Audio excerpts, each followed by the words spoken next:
Un veuf noir ruiné avait acheté une jeune fille de 19 ans, vendue par ses propres parents, lors de la dernière vente aux enchères de la journée. Le prix, 20 $. Une jeune fille de 19 ans, saine et obéissante, annonça le shérif d'une voix qui résonna sur la place poussiéreuse de Lakewood Springs.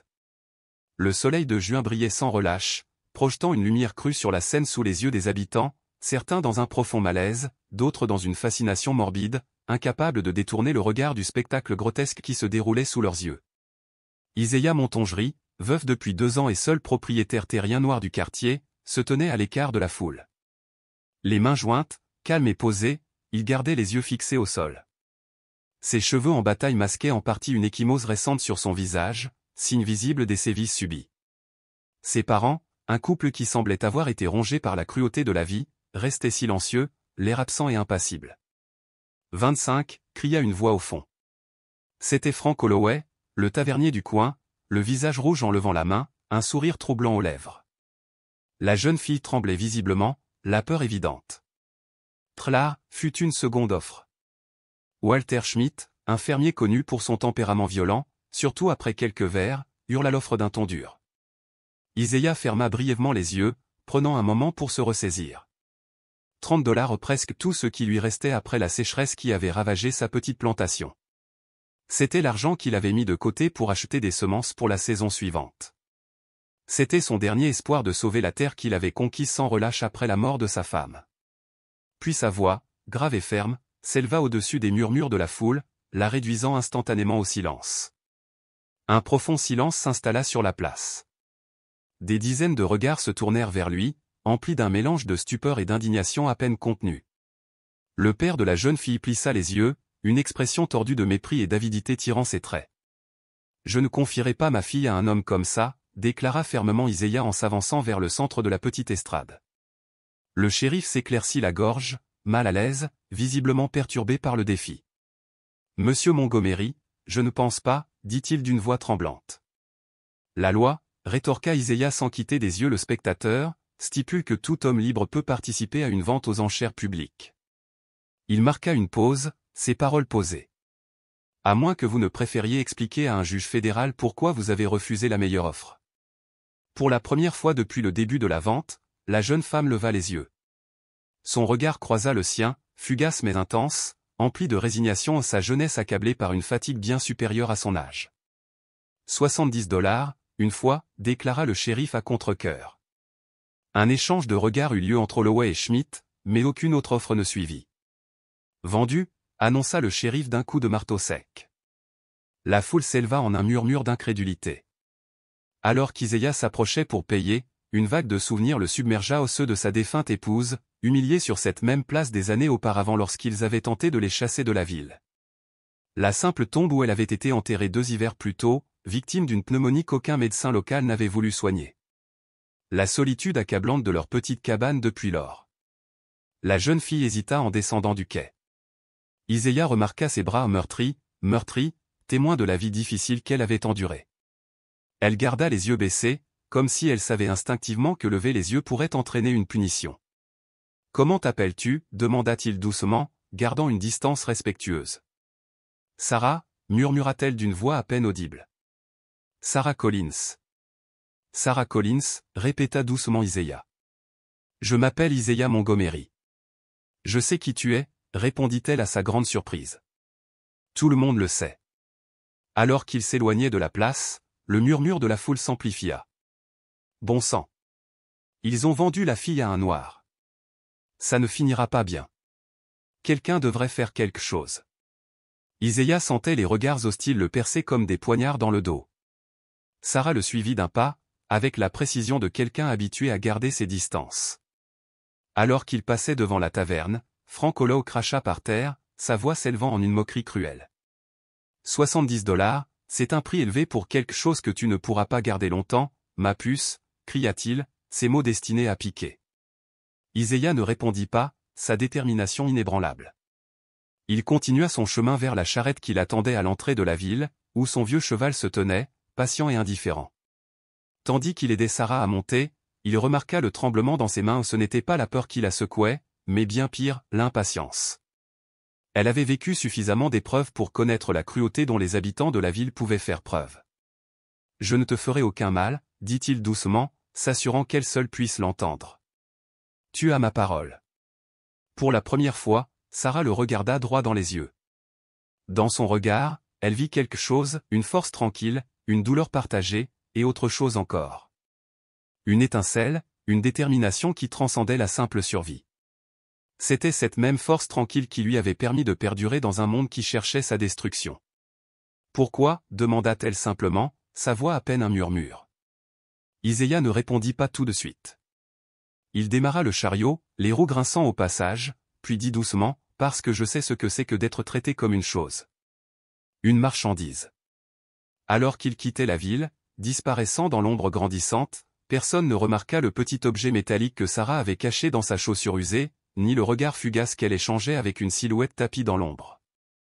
Sarah Collins était bien plus que quiconque aurait pu l'imaginer une force qui allait changer à jamais le destin de Lakewood Springs.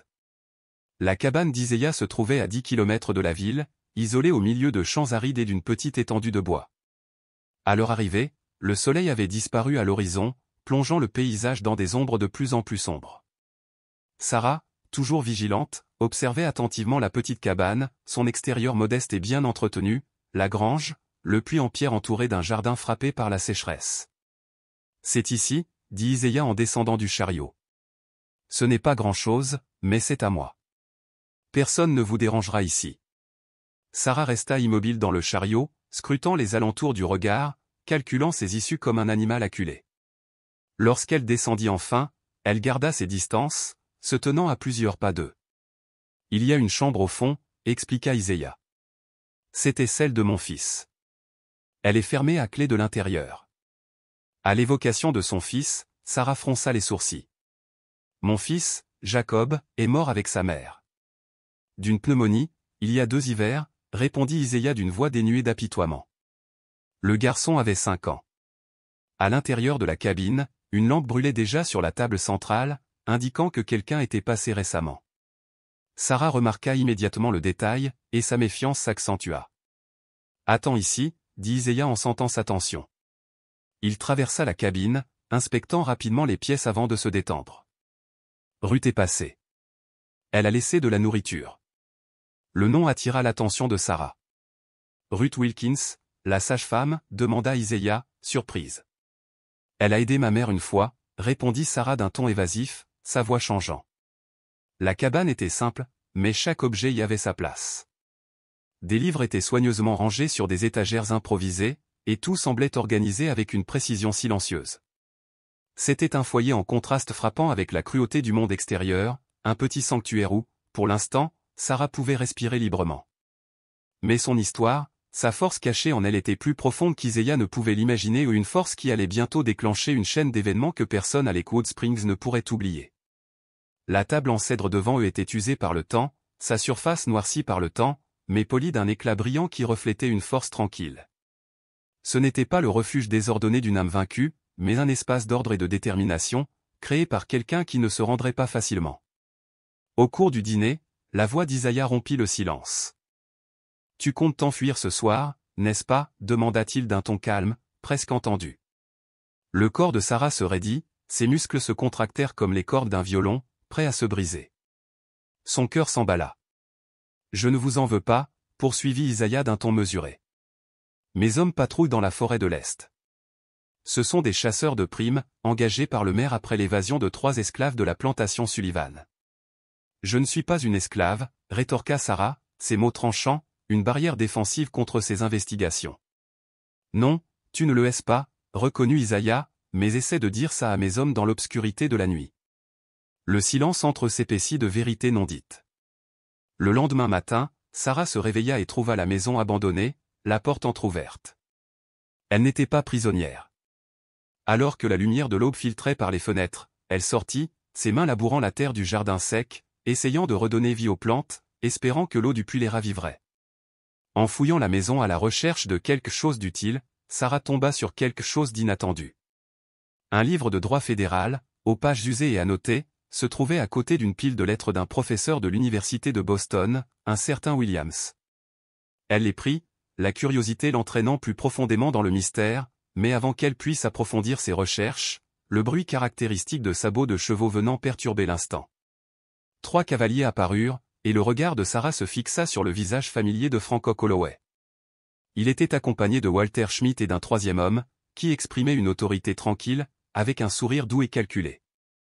Isaiah s'avança vers eux, le dos droit, le visage impassible. Le grand homme, Montgomery, accueillit Isaiah avec une cordialité déconcertante. « Nous sommes venus vous présenter Monsieur Davis, le nouveau juge du comté, » dit Montgomery d'un ton faussement chaleureux. Le juge, de grande taille, inclina légèrement la tête, évitant tout contact visuel. « Monsieur Montgomery, j'ai beaucoup entendu parler de vous, » dit-il, avant de passer aux choses sérieuses. « Nous procédons à une inspection de propriété, » expliqua Davis, pour mettre à jour les archives du comté. « Je suis à jour dans mes impôts, » répondit Isaiah d'une voix égale. « Les impôts ne sont pas le problème ici, » interrompit Schmidt, son sourire mince et affûté. « C'est une question de conformité. Les terres improductives peuvent être réquisitionnées pour une utilisation plus efficace, » précisa Davis, sans quitter Isaiah du regard. Sarah vit la mâchoire d'Isaiah se serrer, bien que son expression ne trahît rien. « Cette propriété est enregistrée à mon nom depuis des années, avec tous les documents appropriés, » a déclaré Isaiah fermement. « Les temps changent, Montgomery. Les lois changent, » fit remarquer le juge, la voix empreinte d'une certaine autorité. Lorsque les hommes partirent enfin, Sarah s'empressa d'affronter Isaiah. « Ils veulent la terre. Ils l'ont toujours voulu, » dit-il en haussant les épaules, comme si toute cette conversation n'était qu'un simple inconvénient. « Pourquoi ? C'est pratiquement inutile, ruiné par la sécheresse, » insista Sarah, la question pesant entre elles. Isaiah hésita, puis répondit doucement, « Parce qu'il y a quelque chose ici, quelque chose qui vaut bien plus que quelques hectares de terre sèche. » La journée avançait et, juste au moment où l'air commençait à se rafraîchir, un chariot couvert apparut à l'horizon. Ruth Wilkins, une femme imposante d'une quarantaine d'années au regard impassible, en descendit. C'était une femme qui imposait le respect sans jamais le demander. Elle arrivait avec des provisions, des semences et des nouvelles. « Le nouveau juge a visité 5 propriétés aujourd'hui, » dit-elle, scrutant Sarah d'un regard entendu. Tout appartenait à des Noirs ou à des immigrés. Isaiah hocha la tête, reconnaissant les soupçons de Ruth. « Et ceci, » dit Ruth en tendant à Isaiah une enveloppe scellée, « est arrivé aujourd'hui par télégraphe. Jenkins m'a demandé de te le remettre directement. » Tandis qu'Isaiah lisait le contenu, son visage se transforma, ses traits s'affinant d'une froide résolution. « Sarah, » dit-il d'une voix basse et posée, « j'ai besoin de savoir exactement ce que tu as entendu lors des réunions de ton père avec le maire Marshall. » Le cœur de Sarah fit un bond. « Comment sais-tu ça ?» demanda-t-elle, la voix légèrement incrédule. « Parce que, » intervint doucement Ruth, « tu n'es pas la première fille que nous essayons d'aider à échapper à cette famille. » Et à cet instant, Sarah réalisa la profondeur de la toile dans laquelle elle était prise. La cruauté de son père n'avait jamais été liée aux affaires, mais au pouvoir. La petite clé cornue cachée dans sa chaussure lui parut soudain incroyablement lourde, un fardeau qu'elle n'avait pas encore pleinement saisi. « Mon père garde un livre rouge sous clé dans son bureau », finit par avouer Sarah. « Il est rempli de documents, noms, dates, paiements. Le maire Marshall prépare un projet d'envergure, impliquant le juge d'avis et des terres le long de la rivière. » Isaiah et Ruth échangèrent un regard, comprenant la gravité de ses paroles.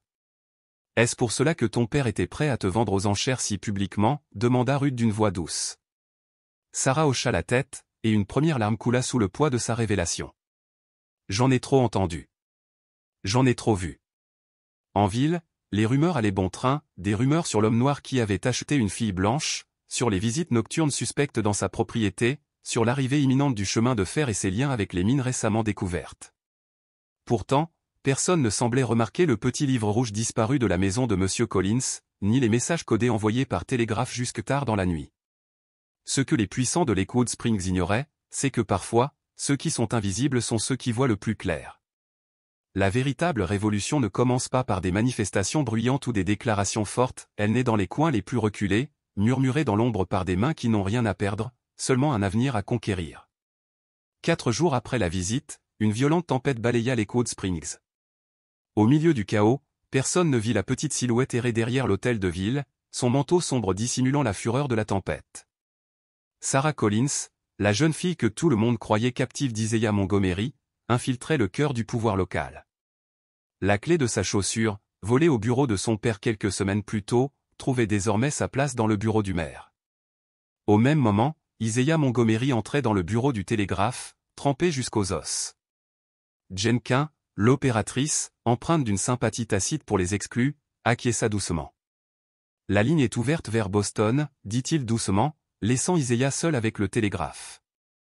Le lendemain matin, le soleil brillait sans relâche, aveuglant la ville. Le maire Marshall, le juge d'avis et 3 riches fermiers se retrouvèrent à la taverne, visiblement inquiets. Comena a disparu, siffla le maire, le visage décoloré. Les documents ne disparaissent pas comme ça. Le bureau était fermé à clé, murmura le juge nerveusement en tirant sur sa cravate. Personne d'autre n'avait la clé. Franquet se servit une autre tournée de whisky. J'ai toujours su que ce type allait causer des ennuis. Impossible, railla Marshall. Il n'a pas pu entrer dans la mairie sans se faire remarquer. Ce qu'ils ignoraient, c'est qu'à cet instant précis, 6 exemplaires des documents volés étaient affichés aux entrées de l'église, du marché et de la mairie. Ruth Wilkins, avec le calme de quelqu'un vaquant à ses occupations quotidiennes, collait méthodiquement les papiers révélant le complot. Les documents détaillaient un plan d'expropriation de terrain critique avant l'annonce de la construction du chemin de fer. Lorsque les cloches de l'église sonnèrent à 10 heures, un train spécial entra dans la petite gare. 3 hommes impeccablement vêtus en descendirent, un représentant du Continental Railroad, un fonctionnaire fédéral du département des terres et un journaliste du Boston Globe. Ils furent accueillis par Isaiah, qui les conduisit vers la foule rassemblée devant les tracts. Les murmures s'intensifièrent tandis que les citoyens lisaient les preuves accablantes et la corruption révélée dans le livre rouge de Collins. « C'est un faux !» cria le maire Marshall en entrant dans la taverne. « Des mensonges inventés de toutes pièces, y compris votre signature sur chaque page, monsieur le maire, » répondit le représentant fédéral d'un ton calme mais ferme.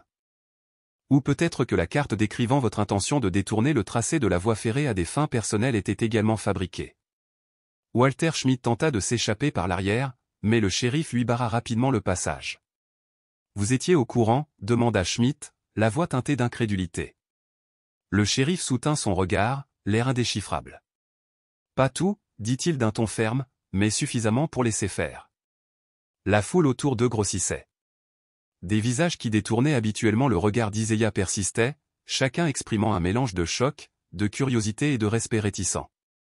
Le véritable tournant des événements survint lorsque Sarah sortit de l'église, accompagnée du révérend Thornton. Le révérend se tenait droit, sa voix portant à travers la place. Cette jeune femme, déclara-t-il, avait, au péril de sa vie, fourni des preuves cruciales révélant des crimes qui touchaient tous les citoyens de cette ville. Sarah se tenait droite, le regard fixe, sous le regard furieux de son père, qui venait d'arriver, la colère palpable. Colin, sentant l'ampleur du moment, grogna mais ne s'avança pas, « Je ne ferai pas ça », coupa sèchement l'agent fédéral. « Votre fille nous a déjà donné plus qu'assez d'informations. Elle a révélé comment vous et le maire avez falsifié des titres de propriété, du moins pour cette famille, ces 2 dernières années. » À ce moment-là, un télégramme fut remis au juge-conseil. Le barreau du Massachusetts veut savoir comment un homme expulsé pour fraude judiciaire peut désormais exercer la fonction de juge dans un autre État, fit remarquer un journaliste, la voix s'élevant par-dessus les murmures de la foule. La panique du maire était évidente lorsqu'il siffla « Vous ne pouvez rien faire ?»« Cette ville m'appartient », le corrigea le représentant des chemins de fer d'une voix glaciale. Enfin, c'était le cas. Aujourd'hui, la Continental Company est particulièrement préoccupée par la découverte de la fuite précoce de nos plans confidentiels. Le chaos qu'elle a provoqué a été minutieusement documenté, de la tentative de fuite ratée du maire aux aveux désespérés de Hollow, en passant par les larmes de Collins lorsque les agents ont saisi le livre rouge chez lui. Le moment qui stupéfia tout le monde fut celui où Sarah affronta son père avec audace. « Tu m'as trahi », dit-elle d'une voix inébranlable.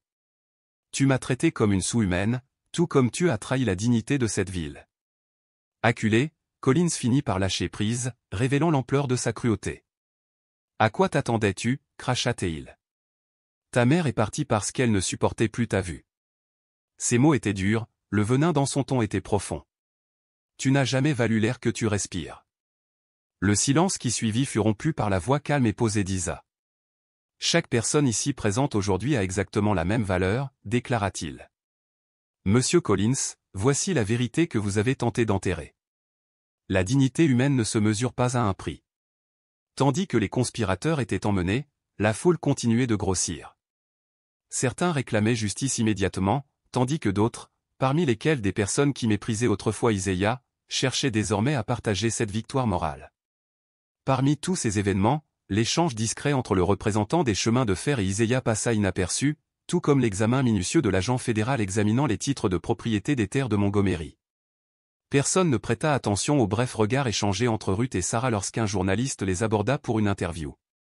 La ville avait été profondément secouée, mais une question persistait tandis que la foule se dispersait lentement: comment un homme et une jeune femme noire, autrefois vendus comme des biens, avaient-ils réussi non seulement à survivre, mais aussi à triompher de la puissante élite qui contrôlait tous les aspects de cette société? La réponse était inscrite dans les documents exposés, dans les lettres échangées avec Boston et dans le plan mis en œuvre bien avant la vente aux enchères. Les graines de ce moment avaient été semées des années plus tôt, lorsqu'un professeur d'université avait croisé le chemin d'un ancien esclave déterminé à changer le monde, lettre après lettre. 6 mois après ce jour fatidique qui avait transformé Wood Springs à jamais, le soleil se levait sur une ville transformée. La gare, autrefois envisagée comme un outil de manipulation, s'élevait désormais comme un élément solide et permanent à la limite des terres d'Isaiah Montgomery. Loin d'être saisies, ces terres étaient devenues le cœur de la nouvelle route commerciale, une décision prise par la Continental Company après avoir découvert que le tracé initialement proposé par le maire Marshall traverserait un terrain instable. Ce qui n'était autrefois qu'une humble cabane se dressait désormais à côté d'une école, témoignage de ce qui avait commencé comme des cours improvisés pour 3 enfants noirs abandonnés par le système éducatif de la ville. L'initiative s'est rapidement transformée en une institution qui a attiré des familles des communautés environnantes. Sarah Collins, devenue Sarah Montgomery, après un mariage discret célébré par le révérend Thornton, a dirigé les cours avec la même détermination tranquille qui avait contribué à démanteler l'empire corrompu qui régnait autrefois sur la ville. Je n'aurais jamais imaginé devenir enseignante, a confié Sarah un après-midi, en regardant 20 enfants noirs, blancs et immigrés assis à l'ombre d'un grand arbre qui leur servait de salle de classe pendant les journées chaudes. J'étais toujours cette fille qui avait du mal à lever les yeux quand on me parlait. Isaiah, occupé à construire de nouvelles tables pour la salle principale, sourit. J'ai toujours su que tu avais du feu en toi. Tu avais juste besoin d'air pour respirer. L'ancien maire Marshall croupit désormais en prison, condamné pour fraude et extorsion. Le juge Davis, démasqué, s'était enfui au cœur de la nuit, malgré les rumeurs selon lesquelles il avait été arrêté sous un pseudonyme à Chicago. Frank, autrefois fier propriétaire d'une taverne, avait tout perdu au profit de ses créanciers et travaillait désormais comme docker sur une rivière lointaine. Quant au père de Sarah, Collins, le poids de la disgrâce publique l'avait brisé. Il n'était plus que l'ombre de lui-même, vivant de la charité des autres, rejeté de tous. Nous avons reçu une réponse de Benson, annonça Ruth Wilkins un soir, lors du dîner hebdomadaire où le groupe principal se réunissait pour discuter de la transformation de la ville. Jen Quinn, l'opératrice télégraphique, et le shérif Jensen, qui avait enfin trouvé le courage de se ranger du bon côté de l'histoire, faisaient partie du groupe. Benson, le professeur de l'université de Boston qui avait reconnu le talent juridique d'Isaiah des années auparavant, lui avait conseillé d'acheter ce qui semblait être un terrain sans valeur, des décennies avant même la conception du chemin de fer. Il accepte notre proposition d'élargir le projet éducatif, a poursuivi Ruth. Des bourses pour les jeunes de la région. 15 vies transformées, murmura Sarah, ses doigts traçant inconsciemment la petite cicatrice sur son poignet, rappel d'une vie qui ressemblait désormais à celle de quelqu'un d'autre. Le lendemain, lorsque le premier train commercial arriva à la gare nouvellement construite de Lacus Springs, une petite cérémonie marqua l'événement. Le nouveau maire, un honnête commerçant élu lors d'élections partielles, prononça quelques mots sur le progrès et le renouveau. Mais tous les regards étaient tournés vers les Montgomery, qui se tenaient tranquillement à l'écart. « C'est grâce à toi », murmura une vieille dame à Sarah. C'était la même femme qui, pendant des mois, avait évité le regard de Sarah chaque fois qu'elle passait dans la rue. « Mon fils a trouvé un emploi à la gare. Il n'aurait jamais accepté un garçon comme lui auparavant. » Son fils, un jeune homme avec une jambe plus courte que l'autre, lui fit un signe de la main fière de l'autre côté du quai, vêtu de son uniforme de cheminot. « Nous n'avons pas fait ça seuls, » répondit Sarah avec un sourire sincère. « C'est ça qu'ils ne comprennent pas dans la justice, » expliqua plus tard Jessie, marchant à ses côtés, tandis qu'ils rentraient chez eux sous le ciel orangé du crépuscule. Il ne s'agit pas seulement de punir les coupables, il s'agit de construire quelque chose de meilleur sur les ruines. Sarah s'arrêta, contemplant la ville qui s'étendait en contrebas, les lumières commençant à scintiller aux fenêtres tandis que le jour cédait la place au crépuscule. Quand j'étais sur ce quai, vendue comme une bête, je ne voulais que me venger, dit-elle doucement. Je voulais que tout le monde souffre comme j'avais souffert. Iséia hocha la tête, comprenant sa douleur. Maintenant, je comprends que la vraie liberté ne se résume pas à briser des chaînes, dit-il. Il s'agit de créer un lieu où chacun peut s'asseoir à la même table. Elle regarda l'homme qui avait tout risqué pour elle, non par pitié, mais par un profond sens de la justice. Ils ont essayé de nous convaincre que nous ne valions rien, dit-elle doucement. Que je n'étais qu'une marchandise et que tu n'étais qu'un intrus sur cette terre. Mais nous avons fini par prouver que notre valeur n'était jamais à vendre, ajouta Iséia. Au loin, les tours de la gare se dressaient fièrement sur le soleil couchant, symbole d'une économie désormais bénéfique à tous, et non plus seulement à une minorité de puissants. Dans les salles de classe, cartes et livres promettaient un avenir qui semblait inimaginable quelques mois auparavant. Et à la mairie, autrefois lieu de complot corrompu, un nouveau conseil municipal diversifié se réunissait désormais chaque semaine pour discuter des moyens d'améliorer la vie de tous. Ni Iséia ni Sarah n'auraient pu prédire qu'un seul acte de défiance sur une place poussiéreuse lorsqu'un homme noir achetait une jeune fille aux enchères déclencherait non seulement un démantèlement de la corruption, mais aussi une lumière qui illuminerait désormais la vie de centaines de personnes. La véritable révolution, disait Iséia à ses élèves, ne consiste pas à abattre des murs. Il s'agit de construire des ponts là où il n'y avait autrefois que des gouffres. Dans une société autrefois divisée, Iséia et Sarah ont démontré que la véritable dignité humaine transcende la race, la classe sociale et les circonstances. Lorsque des personnes considérées comme inférieures refusent d'accepter les limites imposées par les autres, des mondes entiers peuvent être transformés.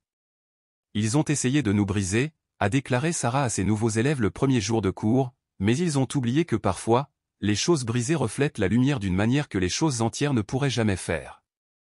Si les histoires de transformation sociale, de courage face à l'injustice et de triomphe de l'esprit humain sur les systèmes oppressifs résonnent en vous, assurez-vous de vous abonner à la chaîne pour plus d'histoires qui nous rappellent une vérité éternelle. La valeur d'une personne n'est jamais définie par ce que les autres sont prêts à payer pour elle, mais par ce qu'elle est prête à donner pour ses croyances.